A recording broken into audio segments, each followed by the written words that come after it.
बात की जाती है तो लोगों का ख्याल है कि हम जो कोई काम करते हैं उसका हमें कोई मजदूरी मिल जाती है, मुआवजा मिल जाता है और बस बात खत्म हो जाती है। और कलीसिया के अंदर, चर्च के अंदर जब हम अजर की बात करते हैं तो लोगों का जो कॉन्सेप्ट है वो बड़ा अजीब सा हो गया है, या उनका जो माइंड सेट है वो बड़ा अजीब है अजर को लेकर। मिसाल के तौर पर कोई बहन अगर चर्च के लिए या पासवान के लिए कोई 500,000 हदिया दे देती है तो शायद वो अगले हफ्ते आकर बता रही होती है कि मैंने ये किया था, लिहाजा मेरी सैलरी जो है वो बढ़ गई है।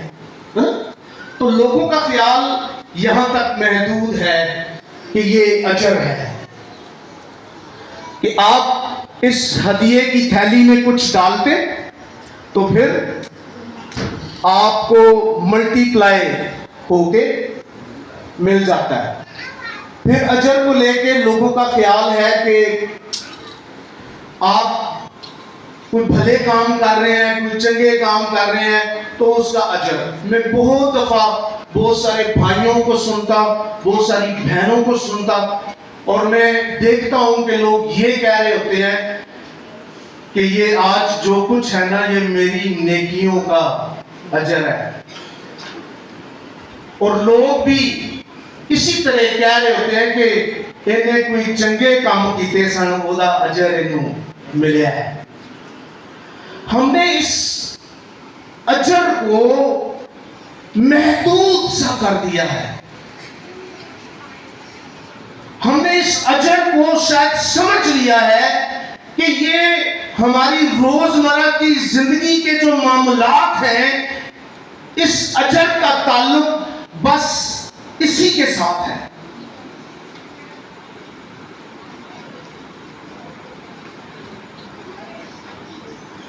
याद रखिए कि बाइबल की दुनिया हमें कुछ फर्क सिखाती है।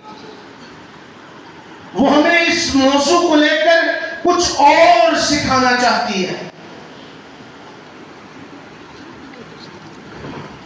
वो अजर को लेकर हमारी तवज्जो किसी और खास बात की तरफ दिलाती है, जबकि हमने इसे शायद जिस तौर पर अब तक समझा उसी तौर पर हम इसका जिक्र करते या उसी तौर पर हम इसके लिए गौर व फिक्र कर रहे होते।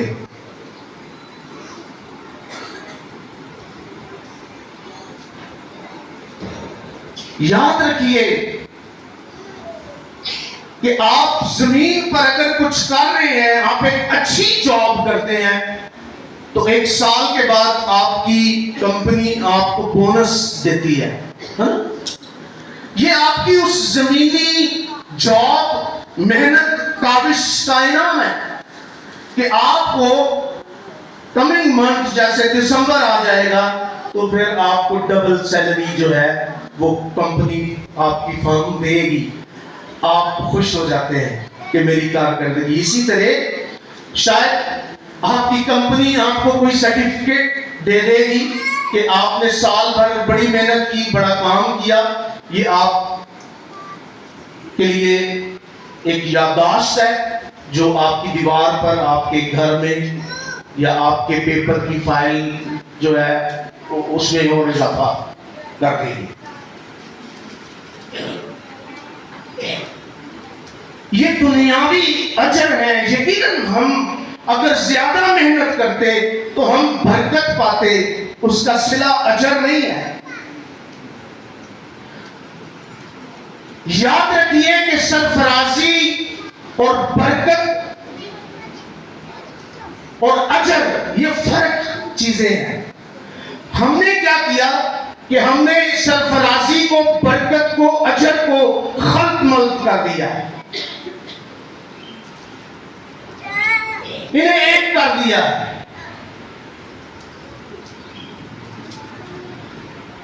बहुत दफा जमीन पर शायद हम सरफराज हैं, दौलतमंद हैं, हमारे पास बहुत कुछ है और हम समझ रहे हैं कि ये हमारा अजर है जो हमारे पास है, ये हमें मिला है। अजीज दोस्तों, इस तरह नहीं है, बाइबल इस तरह नहीं सिखाती। आपको याद होगा, एक छोटी सी मिसाल देकर बाइबल से सिखा देता हूं मैं इस बात को। एक गरीब शख्स बनाम लाजर मर गया है और एक दौलतमंद भी मर गया है, और ये दोनों की तमसील बताती है, एक आसमानी मंजर नजर आता है। और वो गरीब लाजर जो है वो इब्राहिम की गोद में है, और ये दौलतमंद दूर खड़ा तड़पता है और कहता है कि अगर ये लाजर अपनी उंगली का सिरा पानी में भिगोकर मेरी जुबान को तर करे तो मुझे राहत मिल जाएगी। ये बातें वहां हो रही हैं, और वो शायद कुछ मोहलत चाह रहा है कि हाय हाय कोई मौका लग जाए कि मैं भाइयों को जाकर बताऊं, ताकि वो इस आइंदा असाब से बच जाए। और वहां तमसील सिखाती है कि उसे कहा गया कि बच्चे, तू जमीन पर अच्छे दिन देख चुका है, और गरीब लाजर जमीन पर बुरे दिन, मुफलिसी, गरीबी, बीमारी, दुख और मुसीबत, और आज वो यहां अजर पाता है और तू दुख उठाता है। ये अजर है। याद रखिए कि अजर जमीन पर मिलने वाला नहीं है, अजर आसमान पर मिलेगा।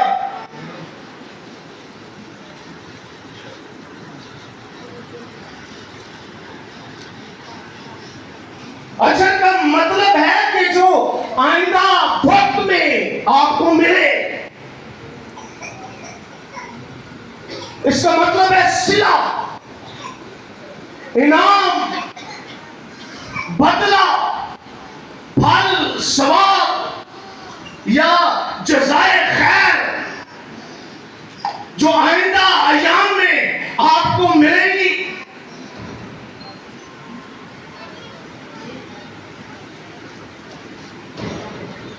अजर के बारे में और बेहतर तौर पर सीखने के लिए और हमारे मतन की रोशनी में इसकी तफसीर करने के लिए हमें पहली बात जो जानना जरूरी है आज शाम वो ये है, ये अजर है क्या? क्या है? कभी सोचा आपने? भाइयों से सुन रहे भाई सुनते हैं, पहले भी सुन रही है। सवाल पूछा था मैंने, अजर है क्या? आप में से बेशतर ईमानदार यहां बैठे हैं जिन्होंने शायद सालों से यीशु मसीह को अपना निजात दहिंदा कबूल किया और उसकी पैरवी करते, उसके पीछे चलते, अंजील की मुनादी करते और अंजील की मुनादी से वाकिफ हैं। क्या तूने कभी गौर किया कि अजर क्या है? ईमानदारों जरा गौर करो।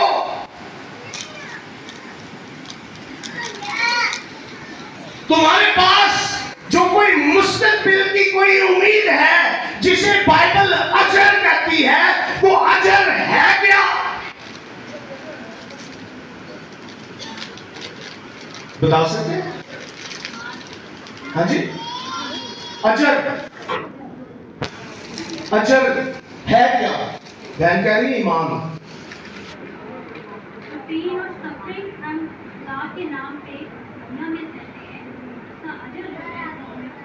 अजर है क्या?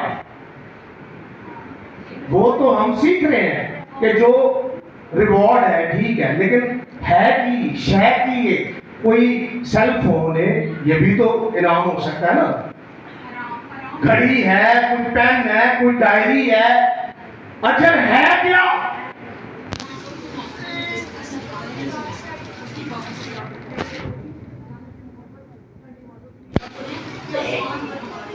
आसमान पर हमारे लिए है। कौन सी चीजें ईमानदारों, कौन सी? प्रेज गॉड, तालियां बजाएं जरा इसके लिए। हमेशा की जिंदगी ये एक चीज है, और सोचिए, गौर कीजिए, जो आपकी उम्मीद है, जिसके लिए आप इस जमीन पर मसीह की खातिर जिंदगी बसर करते, वो अजर जो आइंदा जहान में आपको मिलने वाला है, उनमें पहली बात हमेशा की जिंदगी है। और कोई बात, अजर क्या है? खुदा की बादशाही। Hallelujah, hallelujah. हमेशा की जिंदगी और खुदा की बादशाही। और कोई बात बताइए। हाँ जी, हम काहिनों का फिरका, खुदा का खानदान, मुकद्दस कौम। और कोई बात? शाबाश, खुदावंद के फर्जंद, उसके बेटे और बेटियां, ये अजर है, ये जमीन पर भी है।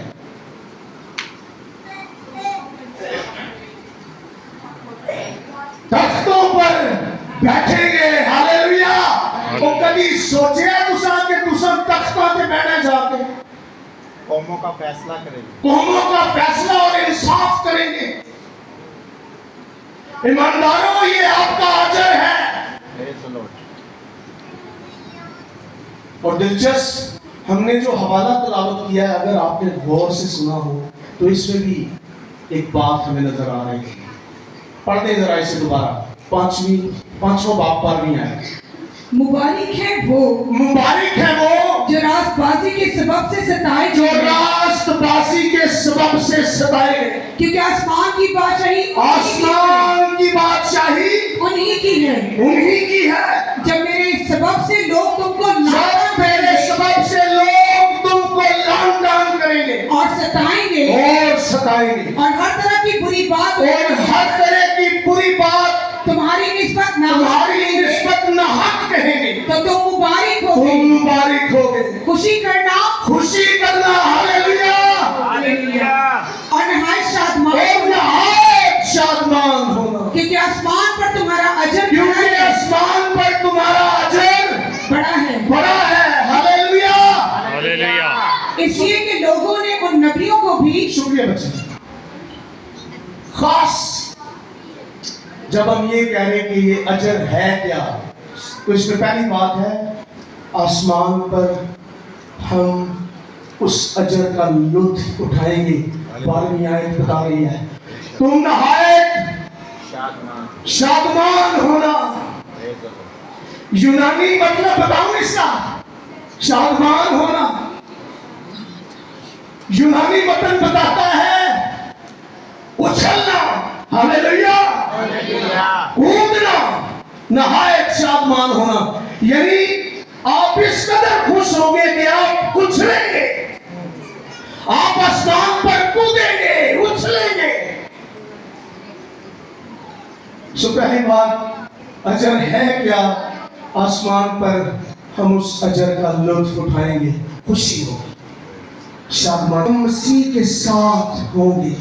हालेलुया, हम मसीह के साथ होंगे। देख लीजिए यूहन्ना की इंजील 12वां बाब उसकी 26वीं आयत, और फिर यूहन्ना की इंजील 14वां बाब और उसकी 3री आयत। कुछ हवाले हमें ले लेने हैं ताकि हम अच्छे तालिब इल्मों की तरह जरा बेहतरीन तरीका से इस टॉपिक को जान सकें और सीख सकें। मैं दूसरी बात कर रहा हूँ, आसमान पर मसीह के साथ होंगे। किसके साथ होंगे? मसीह के साथ। यूहन्ना की इंजील 12वां बाब 26वीं आयत। यूहन्ना की इंजील 12वां बाब उसकी 26वीं आयत में ये लिखा है, अगर कोई शख्स मेरी खिदमत करे, तो मेरे पीछे हो ले। सुनो बहनों, सुनो। और जहाँ मैं हूँ वहाँ मेरा खादम भी होगा। अगर कोई मेरी खिदमत करे, तो बाप उसकी इज्जत करेगा। दूसरा हवाला भी पढ़िए, 14वां बाब 3री आयत। यूहन्ना 14वां बाब 3री आयत। अगर मैं जाकर तुम्हारे लिए जगह तैयार करूं, तो फिर आकर तुम्हें अपने साथ ले लूंगा। ताकि जहां मैं हूं तुम भी हो। हालेलुया। अजर क्या है? आसमान पर मसीह के साथ होंगे। और ये उसका वादा है कि जहां मैं हूँगा वहां तुम भी होगे। और दिलचस्प है, अजर है क्या? अजर ये है, तीसरी बात, हम मसीह की मानद होंगे। Hallelujah, hallelujah. हम मसीह की मानद होंगे। नंबर 1 रूह में, और नंबर 2 बदन में। अब अजीब है, लोग कहते हैं ये कैसे मुमकिन है? आइए हवालों की मदद से देख लेते हैं। पहला यूहन्ना 3 बाब 2 आयत, मसीह की मानद होंगे रूह में। देखिए जरा, पहला यूहन्ना 3 बाब 2 आयत। अजीजों, हम इस वक्त खुदा के फर्जंद हैं। अजीजों, हम इस वक्त खुदा के फर्जंद हैं, और अभी तक ये जाहिर नहीं हुआ और अभी तक ये जाहिर नहीं हुआ कि हम क्या कुछ होंगे। कि हम क्या कुछ होंगे। इतना जानते हैं इतना जानते हैं कि जब वो जाहिर होगा कि जब वो जाहिर होगा तो हम भी उसकी मानद होंगे, तो हम भी उसकी मानद होंगे, क्योंकि उसका वैसे ही देखेंगे और उसको वैसे ही देखेंगे जैसे वो है। जैसे वो है। हम मसीह की मानद होंगे रूह में, पहली बात। दूसरी बात, बदन में। फिलिपियों के नाम पौलुस रसूल का खत 3 बाब 21 आयत, देखिए जरा, फिलिपियों 3 बाब 21 आयत। वो अपनी उस कुव्वत की तासीर के मुआफिक, वो अपनी उस कुव्वत की तासीर के मुआफिक, जिससे सब चीजें अपने ताबे कर सकता है, जिसे सब चीजें अपने ताबे कर सकता सब है, चीजें अपने ताबे कर सकता है। हमारी पस्त हाली के बदन हमारी पस्त हाली के बदन की शक्ल बदल कर, की शक्ल बदल कर, अपने जलाल के बदन की सूरत पर अपने जलाल के बदन की सूरत पर बनाएगा। बनाएगा। Hallelujah, hallelujah. हालेलुया। हालेलुया। हम मसीह की मानद होंगे रूह में बदन में। और बदन में। चौथी बात, हम मसीह के साथ उसके तख्त पर बैठेंगे। हालेलुया। मसीह के लिए जोरदार तालियां बजाइए।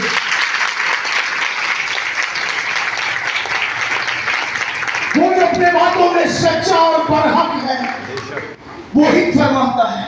मुकाशफा 3 बाब और उसकी 21वीं आयत देखिए, हम मसीह के साथ उसके तख्त पर बैठेंगे। जी, जो गालिब आए, जो गालिब आए, मैं उसे अपने साथ अपने तख्त पर मैं उसे अपने साथ अपने तख्त पर बिठाऊंगा, अपने साथ बिठाऊंगा। अपने तख्त पर बिठाऊंगा। जिस तरह मैं गालिब आकर, जिस तरह मैं गालिब आकर अपने बाप के साथ उसके तख्त पर अपने बाप के साथ उसके तख्त पर बैठ गया। बैठ गया।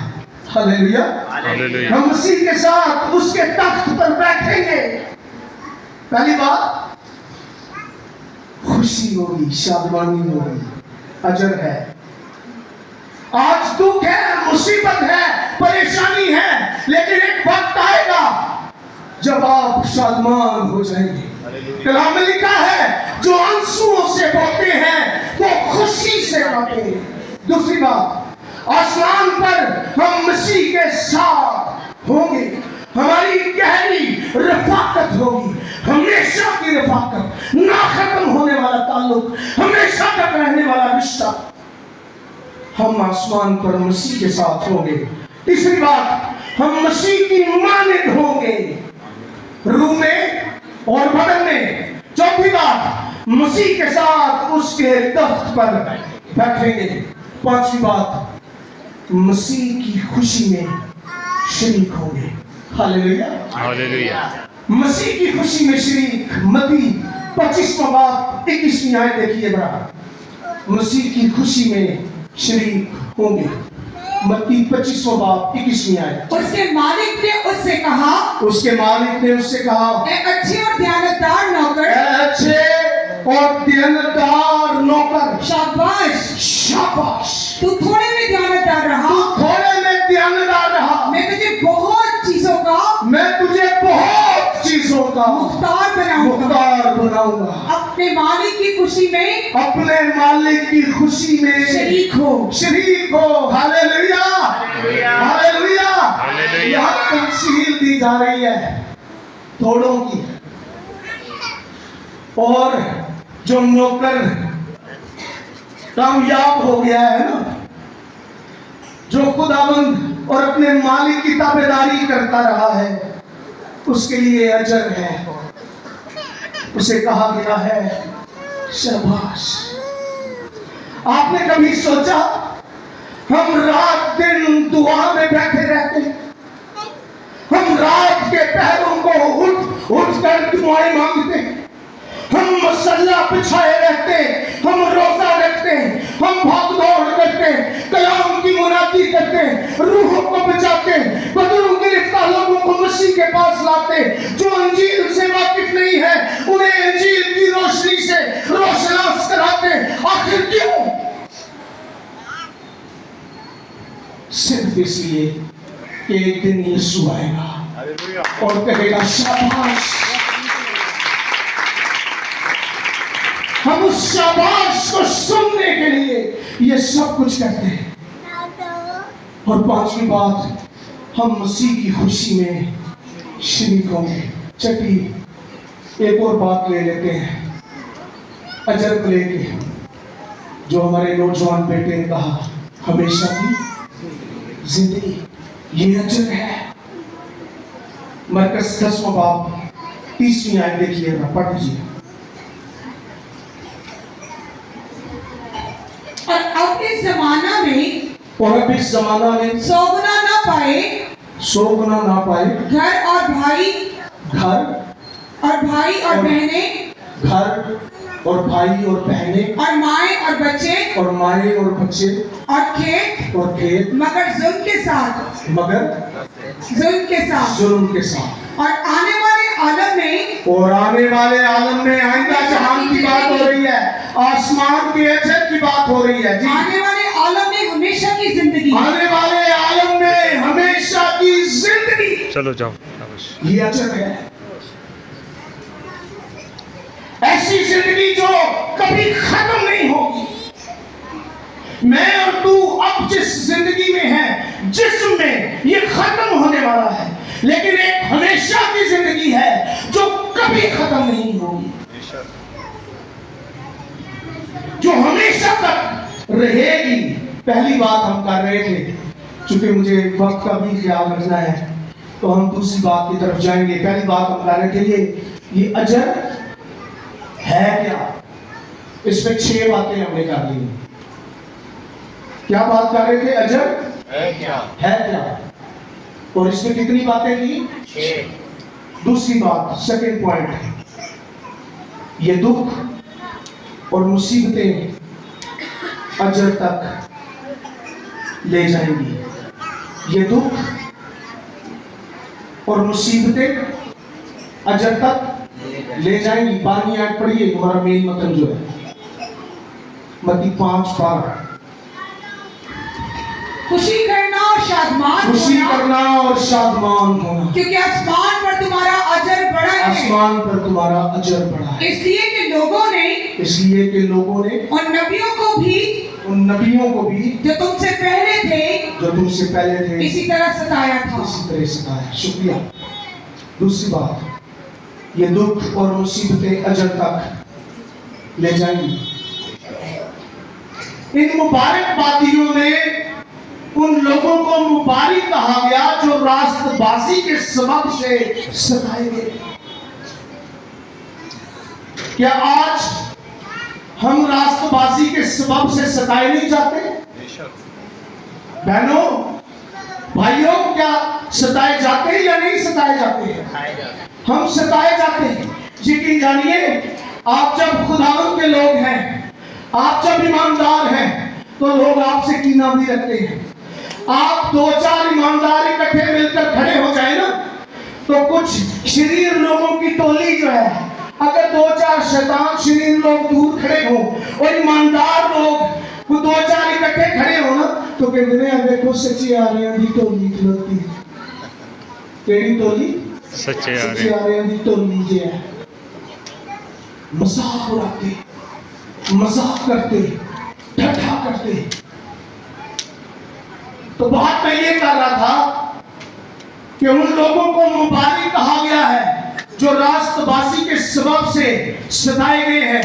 ये ऐसे लोग हैं जो राष्ट्रवास होने की वजह से दुख उठाते हैं। आज मेरी बहुत सारी ऐसी बहनें, ऐसी ईमानदार बहनें हैं जो शायद अपने घरों में दुख उठाती हैं। शायद उनके खानदान के लोग जो ईमानदार नहीं हैं, शायद उसका शौहर ईमानदार नहीं है, और कभी कभी कोई ऐसा शौहर जो ईमानदार है और उसकी बीवी ईमानदार नहीं है, शायद वो इस तरह एक दूसरे से दुख उठाते हैं। मैं आपको आज रात तसल्ली की बात बताना चाहता हूं। अगर आप कुछ इस तरह दुख उठा रहे हैं, आप सताए जाते हैं, तो आप मुबारक हैं। हालेलुया, आप मुबारक हैं। याद रखिए, सच्चे मसीही हमेशा सताए गए हैं। जो सच्चे मसीह हैं, पाकिस्तानी मसीहों ने बसा औकात यीशु के नाम की खातिर और उसकी गवाही देने की खातिर दुख सहा है। ऐसा है क्या नहीं? आज बल्कि दिन ब दिन ये काम तेज होता जा रहा है। जब हम मसीह के नाम की खातिर दुख सहते, दुख उठाते। कोई जमाना था जब देहातों में हजामों का मसीहों के बाल काटने से इनकार कर रहा था। मसीह कोई चला जाता था हजाम के पास, उसके बाल वो नहीं काटता था। कोई जमाना था जब होटलों में अलहदा बर्तनों का इंतजाम, आमतौर पर पूरी मसीही कौम के लिए लफ्ज चूड़ा का इस्तेमाल, ये सताया जाना नहीं है। जब सोशल मीडिया पर कोई एक वीडियो अपलोड होती, कोहराम मच जाता। जब आमतौर पर पूरी मसीही कौम को एक लफ्ज से नवाजा जाता है, और वो क्या है? चूड़ा। क्यों? क्योंकि हम मसीह हैं। ये मसीह की खातिर सताया जाना है। कभी मसीही देहातों पर हमले, कभी गिरजाओं पर हमले, तालीमी मदारस में दाखिले की बात हो या नौकरी का हसूल, इस सब की वजह यह है कि हमारे साथ यीशु मसीह का नाम जुड़ा हुआ है। ये उसके नाम के सबब से हमारे साथ होता है। इस मौके पर मुझे अक्सर एक आयत याद आती है। मैं आपकी नजर भी इस आयत को करना चाहता हूं। देखिए, मत्ती 10वां बाब और उसकी 22वीं आयत पढ़ लीजिए। जब हम दुख से आ रहे हैं, इस सिनेरियो में, इस मुल्क में जिंदगी बसर करते, तो इस आयत को हमेशा अपने सामने रखें। मत्ती 10:22। और मेरे नाम के सबब से, और मेरे नाम के सबब से, मैंने आपको कहा हम इसलिए सताए जाते क्योंकि हमारे साथ मसीह यीशु का नाम जुड़ा हुआ है। पढ़िए जरा शुरू से। और मेरे नाम के सबब से, और मेरे नाम के सबब से सब लोग तुमसे अदावत रखेंगे, सब लोग तुमसे अदावत रखेंगे, मगर जो आखिर तक बर्दाश्त करेगा, मगर जो आखिर तक बर्दाश्त करेगा, वही निजात पाएगा, वही निजात पाएगा। हालेलुया। इस बड़ी निजात के लिए 100 तालियां बजाएंगे। जो आखिर तक बर्दाश्त करेगा वो निजात पाएगा। मेरे अजीज, हम दुखों और मुसीबतों से गुजर कर ही अजर पाएंगे। यीशु मसीह ने अपनी वजह से सताए जाने वालों के लिए मुख्तलिफ पहलुओं का जिक्र किया, जो हमारा मेन मतन है। जब लोग तुमको तो लानता मेरे सबब से पहली बात क्या करेंगे? लाम ताम करेंगे। दूसरी बात सताएंगे। तीसरी बात हर तरह की बुरी बातें तुम्हारी निस्बत नाहक कहेंगे। ये 3 बातें कही गई हैं। हम इसे बहुत लेंदी नहीं करेंगे, शॉर्ट में आपको सिर्फ बताता हूँ इन तीनों के बारे में। याद रखिए, ये जो लान तान है ना, इसके लिए यूनानी वतन की रोशनी में जो इसका मतलब है वो आपको बताता हूं मैं। लान तान वो है गालियां देना। यहां जो लफ्ज लिखा है ना लान तान, यूनानी वतन की रोशनी में इसका मतलब है गालियां देना। लोग तुझे गालियां देंगे और लोग तुझे और मुझे गाली देते हैं।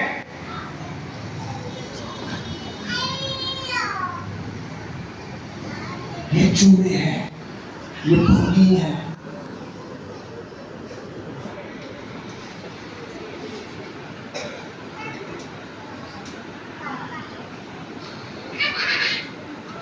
इसका मतलब लान तान का मतलब है गालियां देना या किसी की बेहद बेइज्जती करना।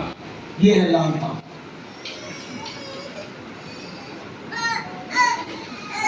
और फिर दूसरा सताए जाने के लिए जो बुनियादी फेल है यूनानी मतन में, वो वर्ड यूज हुआ है कायाको, जिसका मतलब है किसी का ताकुब करना।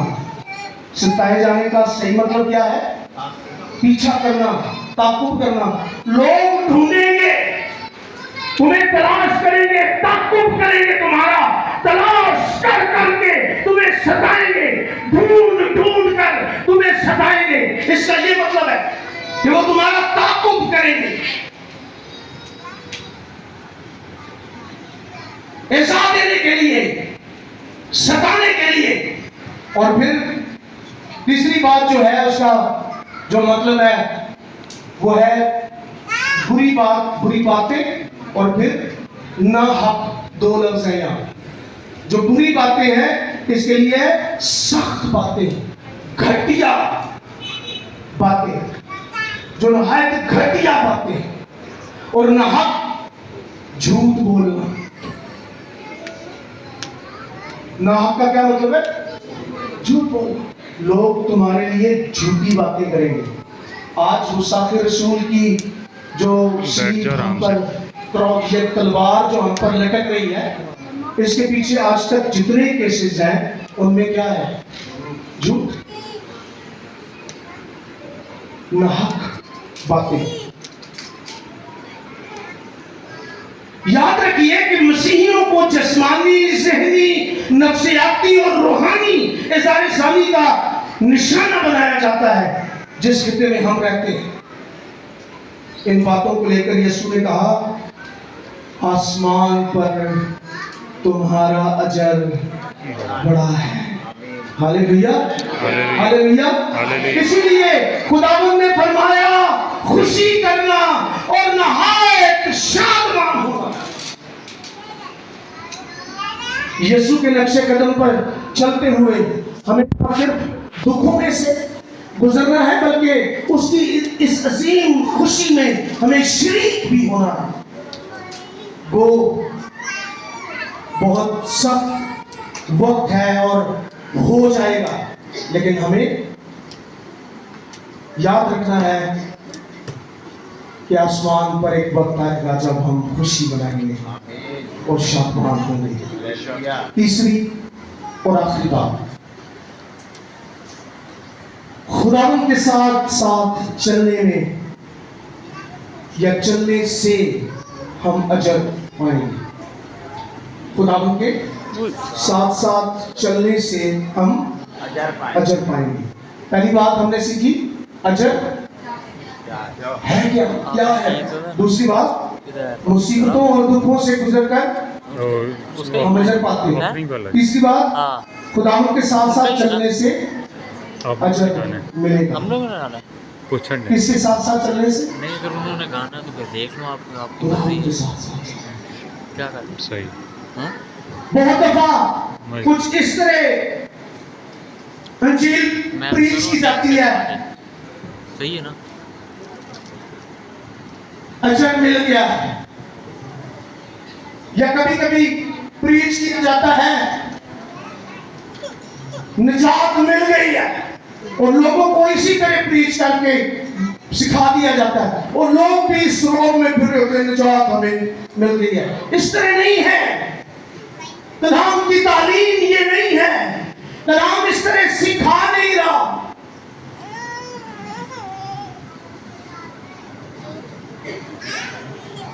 अगर हम इसको ये कहना शुरू करें निजात मिली, निजात मिल रही है, निजात मिलेगी, ये बेस्ट है। ये कहना मिल गई है या ये कहना अजर मिल गया दुरुस्त नहीं है। ये कहे अजर मिला, अजर मिल रहा है, अजर मिलेगा। इसके लिए जरूरी है खुदावंद के साथ साथ चलना, और इस अजर के मामला में हम पादरी साहबान बैठे वेडनेसडे कुछ बात कर रहे थे, पादरी पुरों भी वहां थे, तो हम कह रहे थे कि वहां अजर भी किसी तरह कैटेगराइज है। याद रखिए, जैसे ये आगे वाली रो है, ये वो है जिन्होंने 100% मार्क्स लिए हैं, पीछे वाली वो है जिन्होंने 99, फिर उससे पीछे वाले वो हैं 98, 97। खुदा की बादशाही में भी इसी तरह है, कुछ इसी तरह आगे वाली रो में एसएचओस बैठेंगे, और पीछे वाली में शायद सब इंस्पेक्टर, उससे पीछे एएसआई, उसके पीछे हवलदार, उसके पीछे सिपाही, उसके पीछे शायद ड्राइवर होगा जो वो मोबाइल चलाता है, क्या है ना? तो सब तो पीछे हो।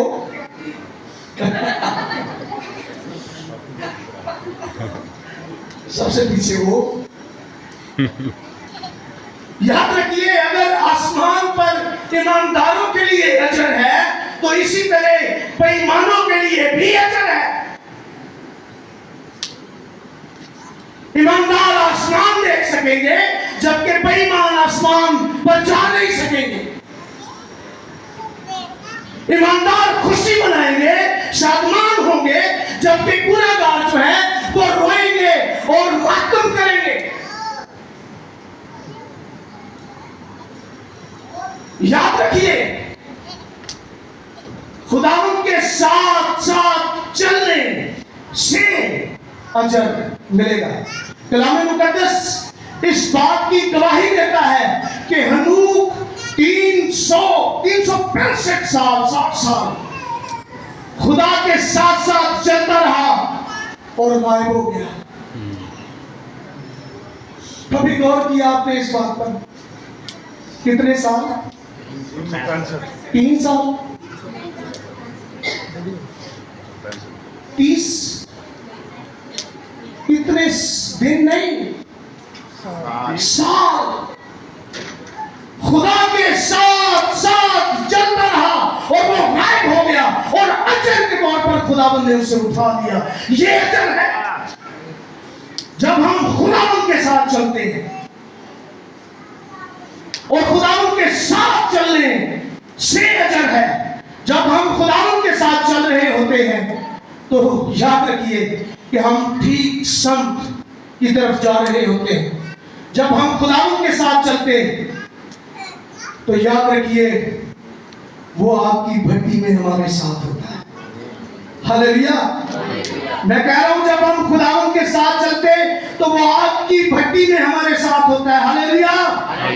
वो शेरों की मांग में हमारे साथ होता है। हालेलुया। वो भूख में हमारे लिए मन और प्यास में जिंदगी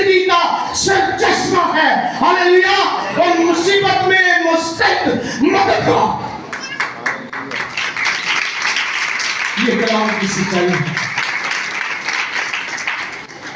आइए सिर्फ एक करैक्टर ले लेते हैं, मैंने 2 लिखे थे लेकिन सिर्फ एक पर हम बात करते हैं। पौलुस को लिखिएगा जब वो कुरिन्थियों की कलीसिया को दूसरा खत लिख रहा है, उसका 11वां बाब।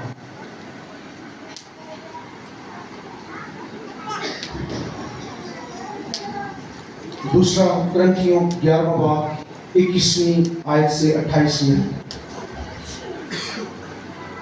मेरा ये कहना जिल्लत ही के तौर पर सही, मेरा ये कहना जिल्लत ही के तौर पर सही, जिल्लत ही के तौर पर सही कि हम कमजोर से थे, कि हम कमजोर से थे, मगर जिस किसी बात में कोई दलेर है, वो दलेर है। अगर ये कहना बेवकूफी है, अगर ये कहना बेवकूफी है, मैं भी दलेर हूँ। मैं भी दलेर हूँ। क्या वही इब्रानी है? क्या वही इब्रानी वही है? इब्रानी है? मैं भी हूँ। मैं भी हूँ। क्या वही इसराइली है? क्या वही इसराइली है? मैं भी हूँ। मैं भी हूँ। क्या वही इब्राहिम की नस्ल से है? इब्राहिम की नस्ल से है? मैं भी हूँ। मैं भी हूँ। क्या वही मसीह के खादम है? क्या वही मसीह के खादिम है? मेरा ये कहना दीवानगी है। मेरा ये कहना दीवानगी है। मैं ज्यादातर हूँ। मैं ज्यादातर हूँ। मेहनतों में ज्यादा, मेहनतों में ज्यादा, कैद में ज्यादा, कैद में ज्यादा, कोड़े खाने में हद से ज्यादा, कोड़े खाने में हद से ज्यादा, बारहा मौत के खतरों में रहा, बारहा मौत के खतरों में रहा। मैंने यहूदियों से 5 बार, मैंने यहूदियों से 5 बार, एक कम 40 एकदम 40 कोड़े खाए। 3 बार बैंत लगे, 3 बार बैंत लगे। 1 बार संसार किया गया, 1 बार संसार किया गया। 3 मर्तबा जहाज टूटने की बला, 3 दफा जहाज टूटने की बला में पड़ा। 1 रात दिन समंदर में, 1 रात दिन समंदर में रहा। मैं 12 सफर में, मैं 12 सफर में, दरियाओं के खतरों में, दरियाओं के खतरों में, डाकुओं के खतरों में, डाकुओं के खतरों में, अपनी कौम से खतरों में, अपनी कौम से खतरों कौम में, से खतरों में, गैर कौमों से खतरों में, गैर कौमों से खतरों में, शहर के खतरों में, शहर के खतरों में, बियाबान के खतरों में, बियाबान के खतरों में, समंदर के खतरों में, समंदर के खतरों में, अपने भाइयों के खतरों में, भाइयों के खतरों में, मेहनत और मुशक्कत में, मेहनत और मुशक्कत, बारहा बेदारी की हालत में, बारहा बेदारी की हालत, भूख और प्यास की मुसीबत में, भूख और प्यास की मुसीबत में, बारहा फाका कशी में, बारहा फाका कशी में, सर्दी और नंगेपन की हालत सर्दी और नंगेपन की हालत में रहा हूँ। और बातों के अलावा, और बातों के अलावा जिनका मैं जिक्र नहीं करता, जिसका मैं जिक्र नहीं करता, सब कलीसियाओं की फिक्र मुझे, सब कलीसियाओं की फिक्र मुझे हर रोज आती है। आती है। शुक्रिया। बस लगे रहे हम। क्योंकि पौलुस जानता था कि अंडा के लिए उसके वास्ते क्या रखा है। सही वो ये सब कुछ इसलिए सह रहा था, वो ये सब कुछ इसलिए बर्दाश्त कर रहा था क्योंकि वो अपने आइंदा आयाम से वाकिफ था। और यहाँ वो वाज़े तौर पर लिख नहीं रहा, लेकिन अपने रूहानी फर्जंद तीमुथियुस को इस बात की दलील पेश करता है। देख लीजिए, वो कहता है, जब तीमुथियुस को वो दूसरा खत लिख रहा था, उसका 4था बाब और उसकी 8वीं आयत पढ़िए जरा, क्या लिखा है वहां। दूसरा तीमुथियुस 4था बाब 8वीं आयत। आइंदा के लिए मेरे वास्ते, आइंदा के लिए मेरे वास्ते रास्तबाजी का वो ताज रखा, रास्तबाजी का वो ताज रखा हुआ है, रखा हुआ है, जो आदिल मुनसिफ, जो आदिल मुनसिफ यानी खुदावंद मुझे, यानी खुदावंद मुझे उस दिन देगा। और सिर्फ मुझे ही नहीं, बल्कि उन सबको भी, जो उसके ज़हूर के आरज़ूमंद हैं। Hallelujah, hallelujah, hallelujah, hallelujah. इसलिए पौलुस हमें भी होशियार रहने के लिए कहता है। वो हमें दुख उठाने, बशारत का काम करने और खिदमत को पूरा करने की ताकीद करता है। मेरे अजीज भाइयों और बहनों, अगर आप वाकई अजर पाना चाहते हैं तो फिर जरूर है कि हम खुदावंद के साथ साथ चलें। हालात नासाजगार हैं, हमें उसके साथ चलना है। मौसम मुखालिफ है, हमें उसके साथ चलना है। लोग हमारी ओपोजिशन में है, हमें उसके साथ चलना है। ये खुदावन के साथ चलना है, फिर हम उस अजर को पा सकेंगे। मगर ना ਇਹੋ ਜਿਹੀ ਅਜਰ ਲੈਂਦਿਆਂ ਰਹਿਣਾ ਹੈ ਜਿਹਦੀ ਸ਼ੁਰੂ ਚ ਤਮਹੀਦ ਬੰਨੀ ਸੀ ਮੈਂ कि मैं इंज किया तो हमारा इंज हो गया। आइंदा के लिए जो अजर है उसके लिए हमें तैयारी करनी है और ये दुखों और मुसीबतों से गुजर कर ही मुमकिन है। याद रखिए, हम दुखों की वादी से गुजर कर ही सही मुंह तक पहुंचेंगे। खुदावंद शाम इस थॉट के वसीला से हम करते हैं।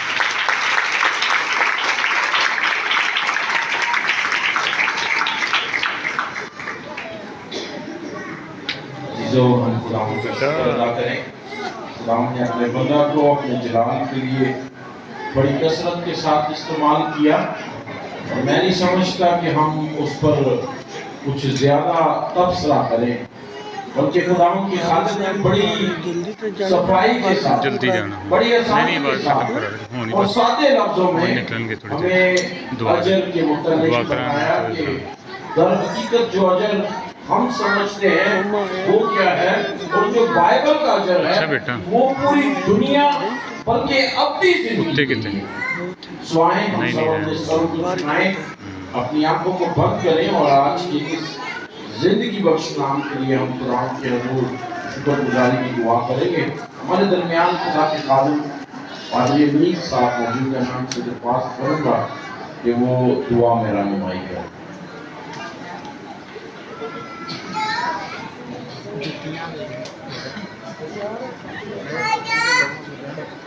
जनरेटर करता है, ये लाइट जाएगी, पास्टर शराब है, ये नहीं ना लाइट गई। मसीह हमारे प्यारे आसमानी बाप, हम तेरी शुक्रगुजारी करते हैं इस खूबसूरत और आए हुए कलाम के लिए खुदा, कि तूने खुदा नाम सबों की जिंदगी के लिए ये खूबसूरत मैनू यसू दिया रखा, मैनू कादी परेशानी, मेरे नाल सदा रहंदा ओदी बड़ी मेहरबानी।